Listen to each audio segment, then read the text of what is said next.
আচ্ছা, আমার কাছে এই কম্পিউটারে এই একটা ওয়ার্ড ফাইল আছে। এই ওয়ার্ড ফাইলটাকে আমি কোনো ডাটা বা ওয়্যার ছাড়া এই কম্পিউটার থেকে আমি এই ল্যাপটপে নিয়ে আসবো। কিভাবে? চলো দেখাই। সর্বপ্রথম Google এ চলে যাও। যাওয়ার পরে এই প্রোডাক্টটা সার্চ করো টফি শেয়ার। তো টফি শেয়ারে গিয়ে এখানে প্লাস আইকনটাতে ক্লিক করো। আমার ডেস্কটপে ফাইলটা সেভ করা আছে। এখান থেকে সিলেক্ট করে নাও। সিলেক্ট করে নিলা। বাস এইখানে এখন এই চেক মার্কটা শেয়ার উইথ নিয়ারবাই ডিভাইসে ক্লিক করে দাও। এখানে দেখো একটা কোড দিল 2527। এবার আমি চলে যাব ল্যাপটপে।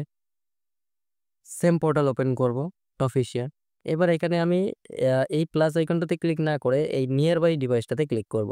এবার এইখানে দেখো একটা কোড লেখার অপশন দিয়ে দিল। তো আমি এইখানে যে কোডটা আছে 2527, এই 2527 এখানে ক্লিক করে দেব। এখন কনফার্ম করার সাথে সাথে ব্যাস এইখানে এই দেখো ডাউনলোড। ব্যাস ডাউনলোড হয়ে গেল। এইখানেও ফিনিশড, এইখানেও ফিনিশড। এবং এটা তুমি পিসি টু পিসি না, এটা তুমি মোবাইল টু পিসিও ট্রান্সফার করতে পারবে। তো ফার্স্টলি মনে করো এই ল্যাপটপের একটা ডকুমেন্টস আমার মোবাইলে আনবো। তো এটার জন্য আমি এখানে প্লাস এইখানে ক্লিক করলাম। তো জাস্ট একটা মনে করো পিডিএফ নিলাম। পিডিএফ নেওয়ার পরে আমাকে এই যে কিউআর কোডটা দিল। এবার আমি সেম গুগলে মোবাইলে আমি সার্চ করব টফি শেয়ার। ওয়েবসাইট চলে আসলো। এবার এই যে কর্নার যে থ্রি ডটটা আছে এখান থেকে নিয়ার বাই ডিভাইসে ক্লিক করব। ওই কিউআর কোডটা আমি স্ক্যান করে নেব।